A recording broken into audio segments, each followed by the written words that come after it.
Some stories start with a creaking door. Others begin with a shadow in the corner of your eye. But this one starts with an empty apartment. Apartment 14.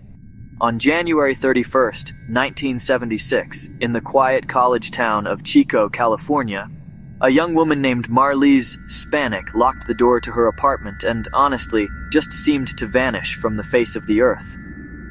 She was vibrant, full of life, a Peruvian immigrant with a bright future ahead of her.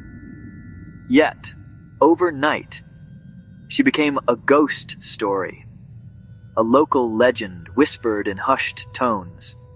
The mystery wasn't just where she went, but what she may have left behind.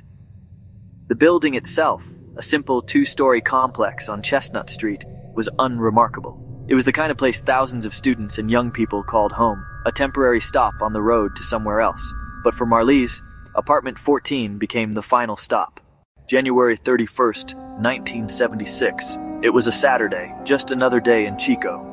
For Marliz Spannhake, it was a day that began with ordinary plans. She was 18 years old, a recent transplant to the United States, living with her boyfriend, a 43-year-old man named Cameron Hooker. Their relationship was, by many accounts, complicated and intense. Marliz was known to be spirited and independent. That morning, she told a friend she had plans to go to a local flea market with Hooker. It was a simple, mundane outing. No one could have predicted it would be her last. The day unfolded like any other. The California sun likely cast long shadows as the morning progressed. Marliz got ready, maybe thinking about what treasures she might find at the market. Or maybe her mind was on other things entirely. Friends later reported that she had been having some friction with Hooker. Tensions might have been simmering beneath the surface of their domestic life in apartment 14. We can only imagine the conversations that took place that morning, small moments that would later be scrutinized. She was a living, breathing person, unaware she was walking toward a cliff's edge. They left the apartment together.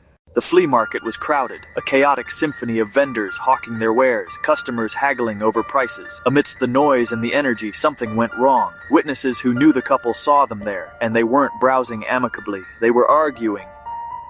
The disagreement was heated, public enough that people noticed. The exact words exchanged are lost to time, but the tension was palpable. It was a crack in the facade of their relationship, visible for all to see. What could they have been fighting about so intensely? Was it about money? Another person? Something deeper, a fundamental unhappiness that had finally boiled over? Whatever the subject, the argument was a significant event. It was the last time anyone other than Cameron Hooker reported seeing Marliz. She was seen in a moment of conflict, her voice raised, her emotions on display. This public dispute adds a layer of dread to her disappearance.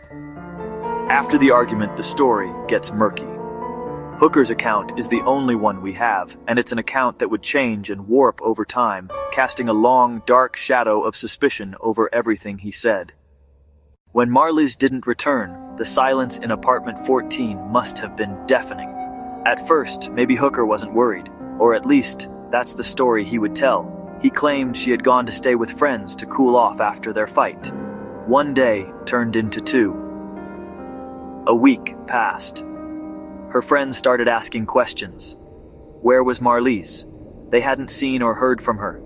Her family in Peru grew frantic. The excuses started to wear thin. The apartment, once a home, was now a room filled with her belongings. A silent testament to a life interrupted. The police investigation began, but it hit a wall almost immediately. Cameron Hooker was questioned. He was the last person to see her. He stuck to his story. They argued. She decided to hitchhike home. He allowed searches of the apartment and his vehicle. They found nothing. No signs of foul play. No blood. No evidence of a struggle. Years passed. The world moved on from 1976. New music, new fashion, new faces. In Chico, the story of the missing girl from apartment 14 became local lore, whispered among students. The apartment itself saw a succession of new tenants. Most were young people, students, couples, drawn in by the affordable rent and convenient location. They knew nothing of Marliz Spannhake, or the dark history that soaked the floorboards of their new home. They moved in their furniture, hung their posters, tried to make the space their own. But the space, it seemed, already had an occupant.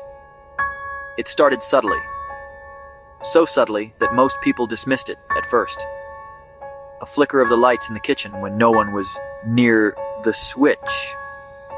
The unnerving feeling of being watched while you were home alone.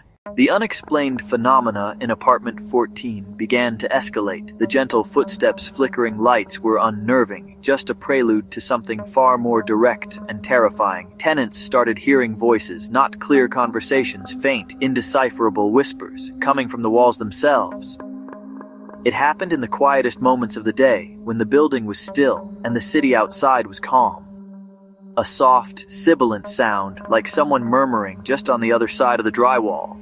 Always too faint to make out the words, but clear enough to know you weren't alone. Imagine sitting on your couch, reading a book. A soft whisper from the corner of the room. You freeze, straining to listen. Is it the wind? The neighbors? But the sound is too close, too intimate. It sounds like it's right there with you. The whispers were terrifying, but honestly, they were nothing compared to the sightings. The haunting in apartment 14 graduated from auditory to visual. Tenants began to see things, fleeting glimpses of movement in their peripheral vision, a shadow darting across the room when they turned on a light. But the most frightening encounters were far more distinct. Several people reported seeing the apparition of a young woman. She was described as having dark hair, and she would appear for only a moment before vanishing into thin air. She was always seen in the same general areas, the hallway, the doorway to the bedroom, or standing in the living room, looking out the window. One of the most detailed accounts came from a man who lived in the apartment in the mid-1980s. He was home alone one evening, watching television, when he saw her. Standing in the short hallway that led to the bedroom was the figure of a woman. She was partially obscured by the dim light, but he could make out her silhouette and the dark mass of her hair. He stared, frozen, for what felt like an eternity, but was likely only a few seconds. She didn't move or make a sound. She just stood there, a silent, sorrowful sentinel. When he finally blinked, she was gone. He spent the rest of the night with every light in the apartment on. Another tenant, a young woman, reported a similar experience. Her eyes adjusted to the darkness, and she saw a figure standing near the foot of her bed. For 8 long years, the disappearance of Marliz Spannhake remained a cold case, and the haunting of apartment 14 remained a local ghost story. Then, in 1984, everything changed. The break in the case came from an entirely different and even more horrific crime. A young woman named Colleen Stan came forward with a story that shocked the nation. She told police she had been held captive for 7 years, locked in a wooden box for up to 23 hours a day, and tortured by a man and his wife. The man she identified as her captor was Cameron Hooker. Marliz Spannhake's old boyfriend Hooker was arrested for the kidnapping and torture of Colleen Stan. During the investigation, his wife Janice Hooker, seeking immunity, began to talk, and what she revealed was horrifying. She confessed that on that January day in 1976, Cameron hadn't just argued with Marliz, he had murdered her. The confession from Janice Hooker cast the strange events in apartment 14 in a new terrifying light.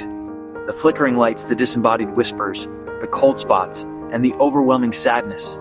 If Marliz Spannhake was brutally murdered within those walls, as Janice claimed, then the theory of a residual haunting becomes much more plausible. The apparition seen by multiple tenants, standing silently in the hallway, or standing silently by the window. Could be Marliz.